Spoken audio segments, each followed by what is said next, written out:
Salve, Wanyambe. Selamat pagi saudara-saudari yang dikasihi Kristus.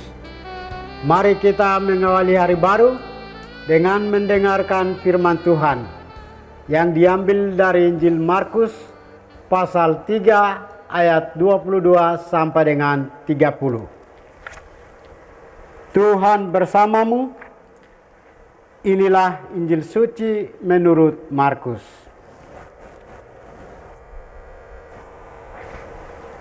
Pada suatu hari, datanglah ahli-ahli Taurat dari Yerusalem dan berkata tentang Yesus, "Ia kerasukan Beelzebul."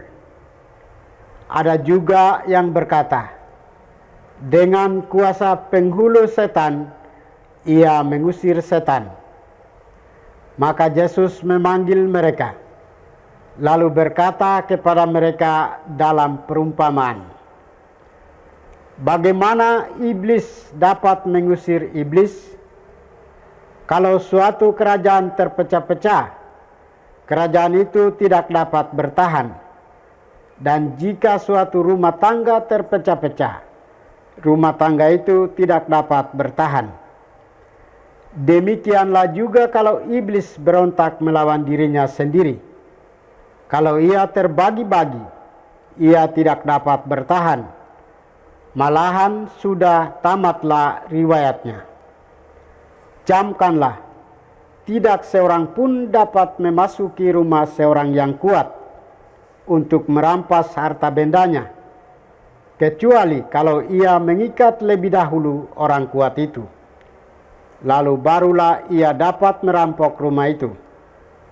Aku berkata kepadamu, sungguh semua dosa dan hujat anak-anak manusia akan diampuni. Ya, semua hujat yang mereka ucapkan. Tetapi apabila seseorang menghujat Roh Kudus, ia tidak akan mendapat ampun untuk selama-lamanya. Sebab dosa yang dilakukannya adalah dosa yang kekal. Yesus berkata demikian karena mereka bilang bahwa ia kerasukan roh jahat. Demikianlah sabda Tuhan. Saudara-saudari yang dikasihi Kristus, tema kita hari ini adalah menuai kutuk. Dalam hidup ini tidak mudah untuk secara fair mengakui bahwa orang lain itu hebat, berhasil, dan karena itu perlu didukung dan dicontoh. Di hati manusia ada juga sekat-sekat di mana roh-roh jahat bersarang yang memusuhi kehadiran roh kebenaran. Roh-roh jahat inilah yang menguasai hati ahli-ahli Taurat di Yerusalem, sehingga mereka tidak mampu mengakui karya baik Tuhan yang menyembuhkan orang sakit dan menderita. Bagi Yesus, penghinaan atau ujatan terhadap dirinya bahwa dia bekerja sama dengan iblis tidak apa-apa. Tetapi dia mengatakan, sungguh semua dosa dan hujat anak-anak manusia akan diampuni. Tetapi apabila seseorang menghujat Roh Kudus, ia tidak akan mendapat ampun selama-lamanya.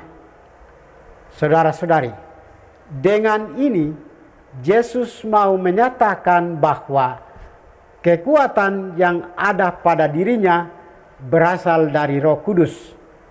Karena Roh Kudus yang mendorong seseorang dan menguatkan seseorang untuk mampu berbuat baik. Maka orang yang menolak kekuatan Roh Kudus dan menghina kekuatan Roh Kudus, ia celaka. Karena dosanya tidak akan diampuni. Ia juga berlaku bagi semua orang yang tidak mengindahkan bisikan dan dorongan Roh Kudus. Yesus yang dibimbing oleh Roh Kudus pada permulaan karyanya pernah digoda setan agar tidak setia akan panggilannya, yaitu agar menggunakan kuasa dan kekuatannya untuk diri sendiri. Tapi Yesus tidak mau mengikuti godaan itu, karena mengikuti godaan sama dengan mengingkari Roh Kudus yang ada dalam dirinya. Seharusnya di hati orang beriman, Roh Tuhan diberikan ruang untuk bersemayam. Tandanya bahwa Roh Tuhan ada di hati adalah keinginan untuk selalu memuji kebaikan orang lain, kerelaan untuk mengucapkan selamat atas keberhasilan, dan adanya semacam kecemburuan positif dalam arti menjadi ingin seperti dia karena keberhasilannya.